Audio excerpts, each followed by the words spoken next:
अब सवाल ये पैदा होता है कि दज्जाल के बारे में क्यों जानना है। देखें, नबी सल्लल्लाहु अलैहि वसल्लम ने ख़ुद ये वार्न किया कि हज़रत आदम से लेकर उनकी क्रिएशन से लेकर क़यामत तक कोई फितना इतना बड़ा नहीं जितना फितना दज्जाल है। फितना का जो मतलब है वो है टेस्ट और ट्रायल, एक बहुत कठिन टेस्ट और ट्रायल।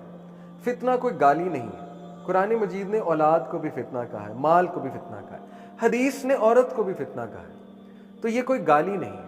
इससे मुराद बेसिकली ये है कि ऐसी चीज़ जो इंसान के ईमान को बहुत ज़्यादा टेस्ट और ट्रायल में डाल दे। तो इन दैट सेंस फितना दज्जाल एक बहुत बड़ा फितना है और इसलिए उसके बारे में आगाही, देखें, अगर ज़रूरी ना होती तो हमारे नबी सल्लल्लाहु अलैहि वसल्लम इतनी डिटेल में ना बताते। अल्लाह के नबी ने बहुत डिटेल में बताया है, वो अभी मैं आपके सामने हदीस रखूँगा। तो सबसे पहले देखिए, the word Dajjal is derive from the root word दजल एंड दजल मीन्स बेसिकली धोखा। और इस किस्म का धोखा, जैसे अरब जो है वो ऊँट को, उनकी एक रवायत थी कि ऊँट को वो लुक मल दिया करते थे रात के टाइम ताकि ऊँट रात में नज़र ना आए, लोग धोखा खा जाए। तो उसको दज्जल अल बईर एक मुहावरा था। तो ही टार्ड द कैमल विद टार, ये इसका मतलब है दज्जल अल बईर। तो उसी से दजल निकला कि एक ऐसा धोखा जो आपके सामने मौजूद होगा लेकिन आपको रिकग्नाइज करना बहुत मुश्किल हो जाएगा। तो वो मैं आगे जाके आपको बताता हूँ कि रिकग्नाइज करना इतना मुश्किल क्यों हो जाएगा, ठीक है। तो इसलिए उसके नाम से ही वाज़ेह हो रहा है कि वो बहुत बहुत बहुत धोखे में डालेगा इंसान को, क्योंकि वो खुद बहुत बड़ा धोखेबाज होगा, वो एक बहुत बड़ा बहरूपिया होगा, वो एक बहुत बड़ा ब्लैक मैजिशियन होगा, और उसके पास डेफिनेटली साइंटिफिक टेक्नोलॉजी भी होगी और उसके पास जिन्स की मदद भी होगी। ये अहदीस से साबित होती है सारी बातें। उसके पास जिन्स की मदद, शयातीन, जिन से मुराद यहाँ पे शयातीन है, और फिर जाहिर है कि जो the most evil of humanity है वो भी उसकी फौज में शामिल होगी। तो ये सारी बातें इस चीज से साबित हो रही हैं। नबी सल्लल्लाहु अलैहि वसल्लम ने फरमाया, when three signs appear no soul will benefit from its faith if it did not already believe or earn good by its faith. ये वो बात आ गई जो मैं आपको कह रहा था। तीन साइन जब आ जाएंगे, किसी भी सोल को, किसी भी नफ्स को उसकी फेथ बेनिफिट नहीं करेगी सिवाय इसके कि उसने पहले से फेथ पे काम किया। The rising of the sun from the west, the false Messiah. अच्छा, इसको मसीह क्यों कहते हैं? दज्जाल को अल मसीह दज्जाल कहते हैं, और ईसा बिन मसीह, हज़रत ईसा को भी मसीह कहते हैं। मसीह का मतलब लीडर भी होता है, मसीह का मतलब सेवियर भी होता है। लेकिन यहाँ पे मसीह जो है, इसके हवाले से दो आरा हैं कि दज्जाल को मसीह क्यों कहा गया, क्योंकि ममसू उसकी जो आई है वो असल में क्या कहना चाहिए, फॉल्टी है, तो इसलिए ममसू से मसीह का वर्ड निकला। इसी तरह दूसरा है कि वो दुनिया का चक्कर लगाएगा और बहुत क्विक लगा लेगा, तो वो भी एक अरबिक वर्ड है, मेरे जहन से भी निकल गया, वहां से भी मसीह का ये वर्ड निकलता है। तो इन दो वजूहात की वजह से उसको मसीह कहा गया है, नॉट इन द सेंस कि वो लीडर होगा कोई। तो मसीह दज्जाल, तो the false Messiah and the beast from the earth. तो देखिए ये बात है, इसलिए ये इतना इंपॉर्टेंट टॉपिक है कि अब नज़र आ रहा है कि दज्जाल का टाइम बहुत करीब है। तो हमारी ये जिम्मेदारी है कि हम अपनी फेथ पर काम करना शुरू कर दें, as a family, as an individual, as a society, क्योंकि जब तक हम मिल के काम नहीं करेंगे हम नहीं बच सकते। और इंशाल्लाह आगे मैं आपको सोल्यूशन बताता हूँ। नबी सल्लल्लाहु अलैहि वसल्लम ने फरमाया, hasten to perform good deeds, जल्दी करो, नेक अमाल में जल्दी करो 6 इवेंट से पहले। नंबर 1 फॉल्स मसाया, नंबर 1, फिर Dajjal, number 2 the smoke, number 3 दाबतुल अर्ज, number 4 rising of sun from the west, number 5 general turmoil of the message and the individuals. 6 फितनों से पहले अपने ऊपर वर्किंग कर लो। Hasten to do good deed, सही मुस्लिम की हदीस। तो देखिए ये हमारी मोटिवेशन होनी चाहिए, जितने अच्छे अमाल कर सकते हैं कर लो, क्योंकि खुदा ना खास्ता कोई ऐसा ट्रायल ना आ जाए कि उसके बाद बंदे के पास इल्म हासिल करने का टाइम ना बचे, बंदे के पास नेक अमाल करने का खुदा ना खास्ता टाइम ना बचे, या कोई ऐसा हादसा आ जाए कि बंदे की मौत हो जाए, वाकया अल्लाह माफ़ करे। तो ये बहुत ख़तरनाक इवेंट्स हैं, ये जो 6 इवेंट्स हैं ना, ये बहुत ख़तरनाक इवेंट्स हैं। इसमें पता ही नहीं लगना इंसान को कि उसके साथ क्या क्या हो जाएगा। तो इसीलिए उससे पहले पहले कॉन्शियसली ईमान भी बिल्ड कर लो, नेक अमाल भी कर लो। फिजिकल अपीयरेंस, देखिए मैंने आपको बताया कि दज्जाल क्लियरली एक शख्स है। एक तो तमीमतदारी ने देखा उसे, दूसरा नबी सल्लल्लाहु अलैहि वसल्लम ने खुद बता दिया, क्या बताया, कि वो एक यंग मैन होगा, यंग मैन से यहाँ मुराद है 25-26 साल गालिबन, कुछ लोग 22 से 26 साल का एज ब्रैकेट कहते हैं, यानी यंग मैन। रेडिश कंप्लेक्शन होगा, रेडी कंप्लेक्शन होगा और शॉर्ट हाइटेड होगा विथ थिक करली हेयर। कुछ लोग इलॉन मस्क को भी दज्जाल कहते हैं। तो बहरहाल वल्लाहु आलम, कुछ लोग अब आजकल नेतन्याहू को भी कह रहे हैं कि एकदम से नेतन्याहू की आंख खराब हो जाएगी, वही दज्जाल बन जाएगा। असल में ये भी एक ओपिनियन है ना कि दज्जाल जब शुरू में आएगा तो वो अच्छा खासा खूबसूरत एक शख्स होगा और बाद में कुछ होगा तो उसकी आंख खराब होगी तो वो दज्जाल बन जाएगा। जैसे आपने देखा है कुछ फोकलोर्स में और कुछ ये फिक्शनल स्टोरीज में एक ऐसा कैरेक्टर दिखाते हैं जो अच्छा खासा होता है, उसके बाद उसकी आंख डैमेज हो जाती है तो वो काना हो जाता है। तो ये हर जो है ना माइथोलॉजी में एक ऐसा इवल कैरेक्टर होता है जो पहले काना नहीं होता, बाद में काना हो जाता है। ये आपने अक्सर देखा होगा स्टोरीज में। तो वो कहते हैं कि दज्जाल भी ऐसे ही होगा कि अच्छा खासा होगा तभी तो दुनिया उसे फॉलो करेगी, वरना इतने बदसूरत इंसान को इतनी मैस दुनिया फॉलो तो नहीं कर सकती। तो वो कहते हैं वो अच्छा खासा होगा और लोगों को धोखा दे रहा होगा, लेकिन एकदम उसकी आंख कानी हो जाएगी तो वो फिर दज्जाल जाहिर हो जाएगा, दज्जाल है। बहरहाल ये भी एक ओपिनियन है, हमारा इससे कोई ताल्लुक नहीं है। हमें ना कोई फ़ायदा है इस तरह के ओपिनियन का, ना इसको फॉलो करने का फ़ायदा है। हमें बता दिया नबी ने सिंपल कि वो रेडी कम्प्लेक्शन होगा, शॉर्ट होगा, थिक करली हेयर, जैसे सांप लटक रहे होते हैं इस तरह के उसके हेयर होंगे, जैसे सांप ने यूं बनाई होती है वेव्स, और वाइड फोरहेड होगा उसका, ब्रॉड अपर चेस्ट होगा, ब्लाइंड और डिफेक्टिव ममसू होगा इन द राइट आई, और the eye will be neither prominent nor sunken and will look like a floating grape. ये उसकी शेप है और जिस तरह हमारे नबी ने बता दिया हमारा ईमान है कि इस तरह से ही होगा। एक मिस्टेक जो होती है दज्जाल, देखें मैंने स्कॉलर्स से इस पर बहुत बात की है अल्हम्दुलिल्लाह, तो स्कॉलर्स का जो ओपिनियन है मैं आपके सामने रखता हूँ। तावील करना किस हद तक जायज़ है? तावील समझते हैं आप? अहदीस की इंटरप्रिटेशन, अब ये पूरी एक फील्ड है। देखिए कुछ बातें जो हैं उसकी तावील की जाती है और इवन स्कॉलर्स करते हैं और एक हद तक इजाज़त भी है, लेकिन इस स्कॉलर्स का काम, ले मैन अगर इसको करेगा तो फिर वो बहुत ही एक डेंजरस जोन में कदम रख देगा और उससे गुमराही के बहुत चांसेस हैं। स्कॉलर्स मिसाल के तौर पे इन चीज़ों की तावील कर सकते हैं कि नबी सल्लल्लाहु अलैहि वसल्लम ने कुछ हदीस में आर्टिफिशियल इंटेलिजेंस के दौर की तरफ इशारा किया, तो वो तावील करके बता सकते हैं कि मे बी इससे ये डिवाइस मुराद है या ये। इसी तरह दज्जाल से रिलेटेड हो सकता है स्कॉलर्स कोई तावील करके बताएं कि उसका जो गधा है, लेट्स से उसके दोनों कानों के दरमियान इतना डिस्टेंस होगा और वो बहुत स्पीड पर चलेगा। हो सकता है स्कॉलर्स कोशिश करें और तावील करके समझाएं कि हो सकता है ये कोई हवाई जहाज़ हो सकता है ये कोई F-16 हो या कोई और फाइटर जेट हो, ठीक है। लेकिन बात आप समझने की कोशिश कीजिए कि देखिए हर चीज़ की तावील ज़रूरी भी नहीं है। ऐसा ना हो कि हम तावील के चक्कर में पड़ के इतने अपोलोजेटिक हो जाएं कि लिटरल चीज़ों का इनकार ही कर दें और हम कहें कि लिटरल चीज़ें हो ही नहीं सकती और हर चीज़ की तावील करने बैठ जाएं। तो ये भी अच्छी चीज़ नहीं है, अच्छी अप्रोच नहीं है। देखिए हो सकता है लिटरली गधा हो, इसमें क्या हर्ज है? बहुत अजीबोगरीब चीज़ें होंगी उस दौर में, और दज्जाल आएगा ही तब जब लोगों का मैजिक से मतलब ऐसा दौर चल रहा होगा जो इंतहाई रैशनैलिटी का दौर होगा, उसी में ही तो दज्जाल आके कमाल लगेगा। जैसे मेरे एक स्कॉलर दोस्त हैं वो कहते हैं कि दज्जाल अगर पुराने टाइम्स में आ जाता ना, जब मैजिक बहुत कॉमन था, जब ये जिन भूत बहुत कॉमन थे, किसी दौर में थे, सुलेमान अलैहिस्सलाम के दौर में, तो लोगों ने कहना था ये कोई कमाल नहीं है, ये तो होती रहती है चीज़ें। वो आएगा ही उस दौर में जब इंतहाई रैशनैलिटी का दौर होगा और ये चीज़ें बड़ी इरेलेवेंट लगेंगी। हो सकता है वाकई गधा हो लिटरल, तो लोगों के लिए बड़ी अजीब चीज़ होगी। देखिए हवाई जहाज़ हुआ तो वो तो कोई कमाल नहीं है, वो तो कहेंगे हवाई जहाज़ तो बना लेते हैं लोग, इसमें क्या कमाल है। लेकिन वो गधा वाकई आ गया, तिलिस्माती सा गधा, तो लोग हैरान हो जाएंगे। तो देखें लिटरल चीज़ों का इनकार ना करें, लिटरल चीज़ें हो सकती हैं, ठीक है।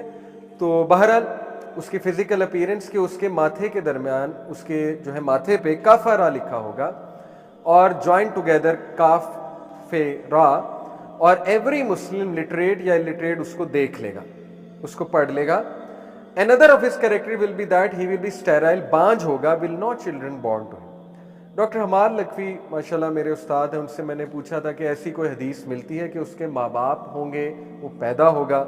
उनका मेरे इल्म में नहीं है। बहरहाल ये उनका एक आंसर है, तो अगर आपके कोई इल्म में हो, ऑडियंस के इल्म में, तो ज़रूर बताइएगा। लेकिन ये कि मैंने भी सर्च करने की कोशिश की, ऐसी कोई हदीस नहीं मिली कि वो दोबारा से पैदा होगा या उसके माँ बाप होंगे। ज़्यादा यही महसूस होता है कि वो जिस जजीरे में है उसके अंदर जजीरे में जंजीरों को तोड़ के एकदम बाहर आ जाए एज अ यंग मैन।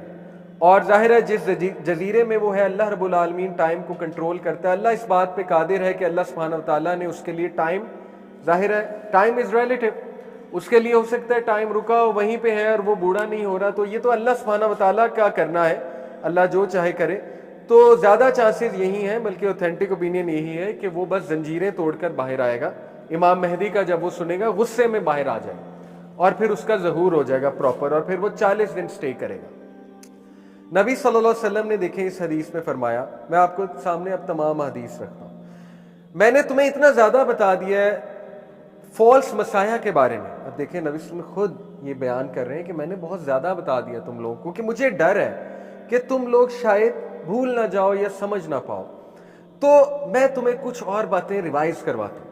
वो क्या है कि बेशक जो फॉल्स मसीहा है वो एक शॉर्ट स्टेचर्ड मैन होगा और पिजन टोड होगा, ये उसकी निशानियां है, to the point, curly head होगा, with one eye that is blind, neither protruding nor sunken, if you are confused about him then know that your lord does not have one आई।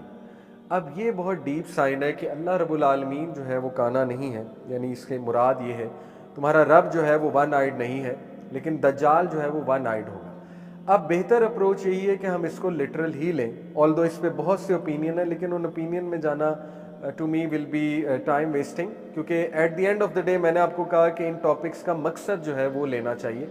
तो आप बाकी सुन सकते हैं ओपिनियन, बहुत से लोगों ने इसको, मैंने जैसे कहा ना, मोबाइल फ़ोन के साथ तशबीह दी है। वन आई को मोबाइल फ़ोन लेते हैं और वो कहते हैं कि देखें इंसान उसको खुदा बना लेगा, मटीरियलिज्म को खुदा बना लेगा। तो नबी ने वॉर्न किया कि तुम्हारा खुदा जो है वो मटीरियलिज्म नहीं है, ये उनकी इंटरप्रिटेशन है। लेकिन at the end of the day Dajjal mobile phone नहीं है। Yes, the mobile phone can be one of the weapons of Dajjal, but it is not actually Dajjal, क्योंकि दज्जाल एक शख्स होगा। ये हदीस नबी सल्लल्लाहु अलैहि वसल्लम ने फरमाया, I surely know what the false Messiah will have with him. अब ये बहुत इंटरेस्टिंग हदीस। He will have two flowing rivers, one that appears to be clear water and another that appears to be blazing fire. If one of you sees that, let him go to the river of fire, lower his gaze, put his head down and drink from it, for it will be cool water. The false Messiah has one eye covered, फिर वही बात। नबी ने फरमाया उसके हाथ में जन्नत दोज़ख दोनों हो, तुम अगर फायर को देखो तो छुप करके उसमें से पानी पी लो, जैसे नबी ने तलकीन की। अब देखें इसको भी बहुत से लोगों ने कोशिश की इंटरप्रेट करने की। उन्होंने कहा कि इससे मुराद बेसिकली ये है कि उसका जो सिस्टम होगा वो इतना अट्रैक्टिव होगा, जैसे आप ये जो कैपिटल्स हैं दुनिया के, बड़े बड़े कैपिटल्स, आप न्यूयॉर्क चले जाएं, आप लंदन चले जाएं, आप दुबई चले जाएं, आप घूम जाते हैं वो दुनिया देखकर, ठीक है ना, आपकी आंखें चंदे आ जाती हैं, आप जो है वो एकदम कहते हैं कि यार असल दुनिया तो ये है, मैं तो जन्नत में आ गया हूँ। तो वो लोग जो इंटरप्रेट करते हैं इस हदीस को कहते हैं कि वो असल में दज्जाल की जन्नत। इसी तरह वो कहते हैं कि दज्जाल जो है बेसिकली वो एक ग्लोबल फैमिन को कॉज करेगा और उसके बाद वो लोगों को जन्नत दिखाएगा, यानी लोगों को राहत देगा, लोगों को ईज देगा, और वो उसकी जन्नत है। तो यहाँ पे तलकीन ये की गई है कि stick to Muslim lands, stick to your दीन, चाहे वो दीन तुम्हें कड़वा लगे, चाहे उस टाइम पे तुम्हें मुस्लिम लैंड्स फायर की तरह लगे, जहन्नम की तरह लगे, लेकिन वहीं रहना। ये उन लोगों की इंटरप्रिटेशन है। लेकिन वही बात मैं करूँगा बार बार कि देखें लिटरल जो इंटरप्रिटेशन है उसको रद्द कभी ना करें। ये लिटरली उसके हाथ में फायर हो सकती है और वो आपको फायर की तरफ बुला सकता है। अल्लाह ना करे हम उसके दौर में हो, पनाह मांगनी चाहिए, लेकिन इंसानों को बुलाए और लिटरली इसी तरह हुक्म के मुताबिक हमें जो भी बंदा फेस करे उसको इसी तरह करना पड़े। तो मैं आपसे गुजारिश ये करूँगा कि लिटरल इंटरप्रिटेशन को कभी भी साइड लाइन मत करें।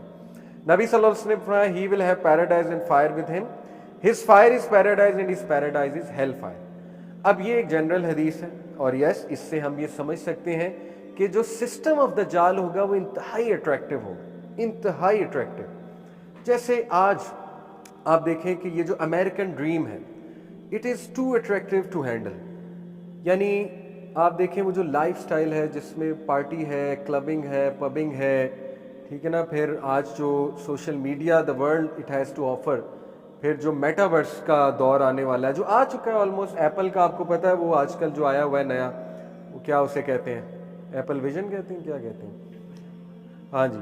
तो वो आप देखें अब मेटावर्स का दौर आ रहा है, लोग मेटावर्स में अपनी जन्नत क्रिएट कर लेंगे। लोग जो है वो अपने फेक फ्रेंड्स बना लेंगे मेटावर्स में, लोग इवन अपनी गर्लफ्रेंड बना लेंगे मेटावर्स में, जो कस्टमाइज गर्लफ्रेंड है वैसी बना लेंगे, ठीक है, एक पूरी उसकी वो डिस्क्रिप्शन देकर। और लोग जो है वो अपना घर बना लेंगे, प्रॉपर्टीज़ खरीदेंगे मेटावर्स में। मेटावर्स का आइडिया तो यही है ना, eight the end of the day metaverse में लोगों के ऑफिस होंगे, घर बैठे होंगे और ऑफिस में बैठ के काम कर रहे होंगे मेटावर्स में। तो मेटावर्स को भी कुछ लोग जो है ना, Hamza Yousaf to name one, वो कहते हैं कि ये मेटावर्स है दज्जाल की जन्नत, because you are creating a जन्नत, ठीक है। और इसी तरह जो है वो हेल फायर कहते हैं कि वो जो उसको नहीं यूज़ करेगा वो फिर हेल फायर में। तो ये eight the end of the day interpretations हैं, हमें बचना है।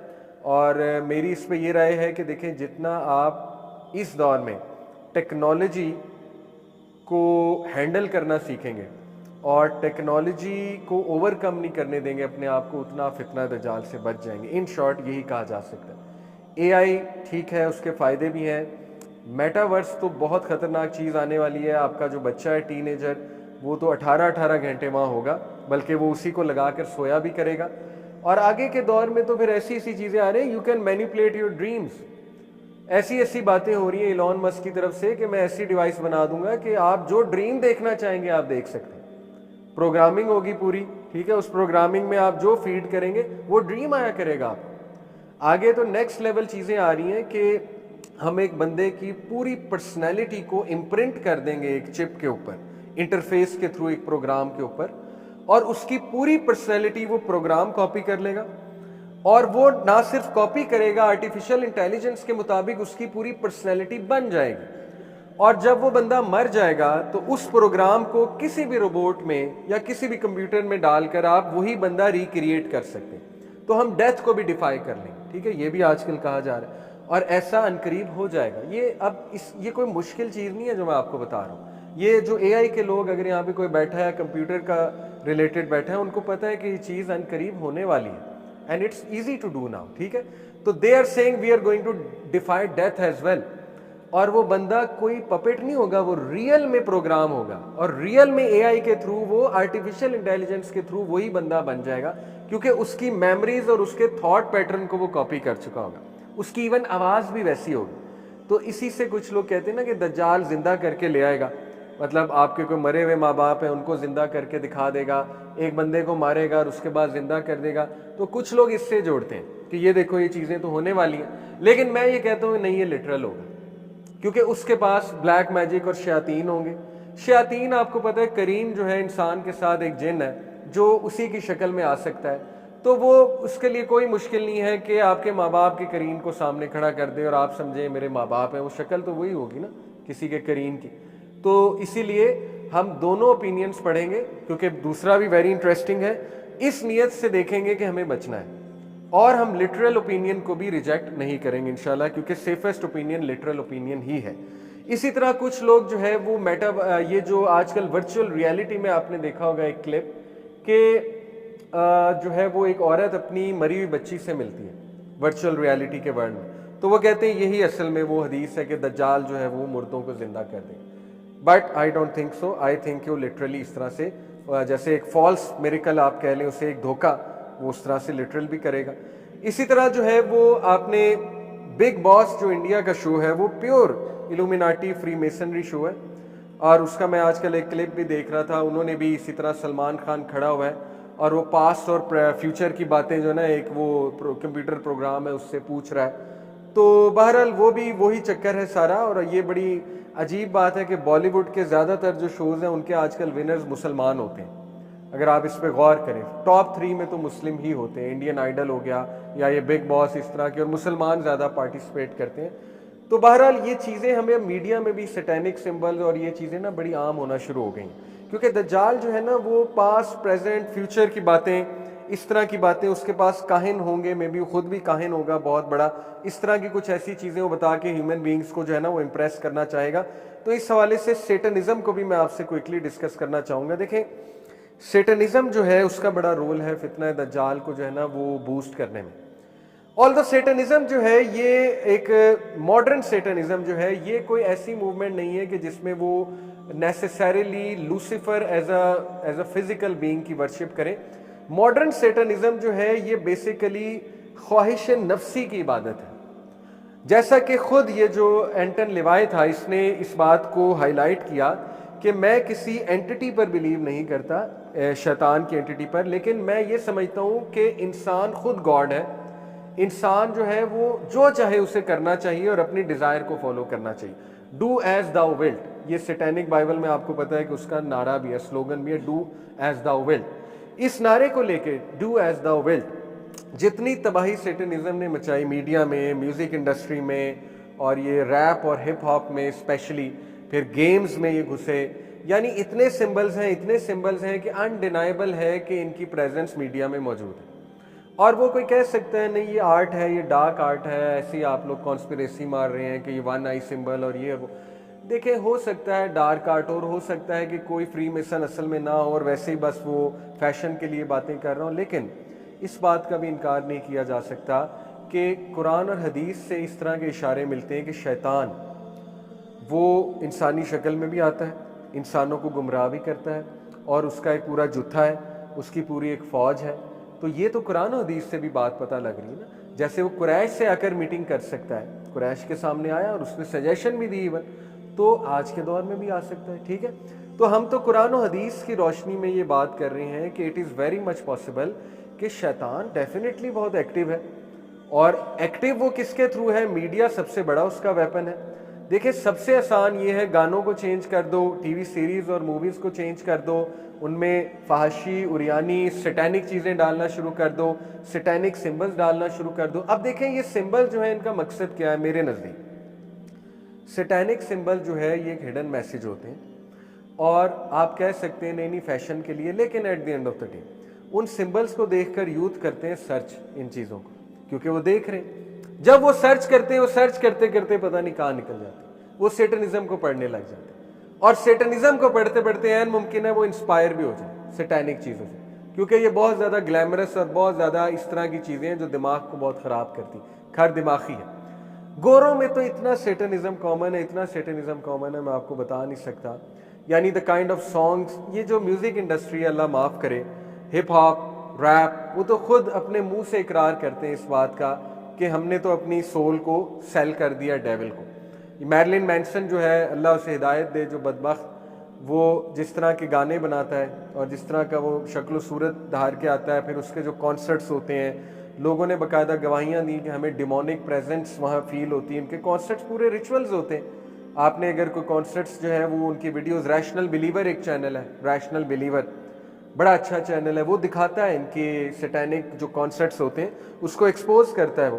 तो कभी आप जाके देखिए, आप हैरान हो जाएंगे कि इतना एविडेंट, लिटरली पुकार रहे हैं शैतान को, कि शैतान से मदद मांगी जा रही है और गॉड को डिफाई कर रहे हैं उन कॉन्सर्ट्स में। ठीक है, तो सेटनिज्म बहुत कॉमन है आज के दौर में, और सेटनिज्म से ही LGBTQ मूवमेंट है, उसी से ही ये जो सेक्सुअल फ्रीडम की मूवमेंट है जो कि वेस्ट चला रहा है और ज़ोरों शोर से चला रहा है, और इसी मूवमेंट से फैमिली सिस्टम को ख़त्म किया जा रहा है, हमारी यूथ को शादियों से हटाया जा रहा है, शादियों से हटा के जो है लिव इन रिलेशनशिप्स की तरफ लाया जा रहा है, फ्रेंड्स विद बेनिफिट के कॉन्सेप्ट्स की तरफ लाया जा रहा है, गंदी गलीज घटिया मूवीज़ बनाई जा रही हैं जो यूथ का दिमाग ख़राब करें, उनमें इमोरलिटी को जो है वो ज़ाहिर है उनके दिमाग में इमोरलिटी का सीड जो है वो बीज बोया जाए। इसी तरह जो गेमें हैं वो डार्क से डार्क होती जा रही, नाइटमेयर्स आते हैं यूथ को वो गेमें खेल के। जाहिर है जब आप डार्क गेमें खेलेंगे तो फिर नेगेटिव थॉट्स ही आएंगे ना, फिर नाइटमेयर्स ही आएंगे।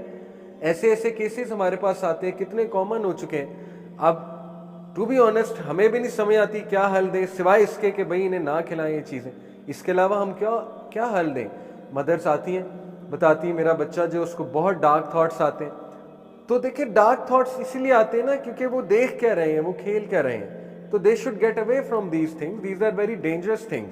अभी का मीडिया बिल्कुल इनोसेंट नहीं है। मेरे दौर में हम कह सकते थे कि चलो कोई इनोसेंट चीज़ें भी नज़र आ जाती हैं, अभी तो pure satanic industry full active है, और इस लेवल पे एक्टिव है कि आप सोच नहीं सकते। तो बहरहाल ये हमें चीज़ें सिंबल्स में नज़र भी आती हैं उनकी, जैसे ये eye of Horus symbol, one eye symbol, फिर ये वाला सिंबल बहुत कॉमन है, और म्यूज़िक इंडस्ट्री आपके सामने, उसमें ये कितना ज़्यादा कॉमन है, ठीक है ना, ये वाला सिंबल। तो मैं आपको सैटेनिज्म को इसलिए बयान करना चाह रहा हूँ, बताना चाह रहा हूँ, क्योंकि इसका भी बहुत गहरा ताल्लुक फितना दज्जाल के साथ है, और सैटेनिज्म के थ्रू जो एजेंडा है मेन वो है लोगों को गॉड से दूर करना। देखिए जितना वल्नरेबल एक शख्स को बना देंगे, एक यूथ को, कि वो गॉड से दूर हो गया, और गॉड से दूर कैसे होगा? सैटेनिक वैल्यूज को फॉलो करके, इमोरलिटी को फॉलो करके। आप मुझे बताएं, जितनी गालियां आजकल मूवीज में दी जाती हैं, आज से 20 साल पहले थी। इस पे रिसर्च पेपर्स लिखे हुए हैं लोगों ने कि जितनी गालियां आम हो चुकी हैं मूवीज में, वो कभी भी नहीं थी। इवन बॉलीवुड आप इमेजिन भी नहीं कर सकते उसमें गंदी गालियां होंगी। बॉलीवुड की टीवी सीरीज में गालियां शुरू हो गई, उनकी मूवीज में गालियां शुरू हो गई। गोरे तो पहले से देर थे, लेकिन अब बहुत ज्यादा एफ वर्ड्स और ये स्लैंग बहुत ज्यादा शुरू हो गई है। फिर ये जो टीन मूवीज हैं, जो हमारे नौजवान देख कर बड़े होते हैं, अमेरिकन पाई टाइप टीन मूवीज हैं, आप देखिए वो पूरी सैटेनिक इंडस्ट्री है, सैटेनिक पूरा लाइफस्टाइल उसमें दिखाया हुआ है, ठीक है ना। और टीन्स के मॉरल्स को खराब किया जाता है। तो जितना आप टीन्स के मॉरल्स को खराब करेंगे, ऑब्वियस सी बात है कि दज्जाल के लिए वो बहुत ज्यादा प्रोन हो जाएगी वो generation, because it's going to be a very weak generation.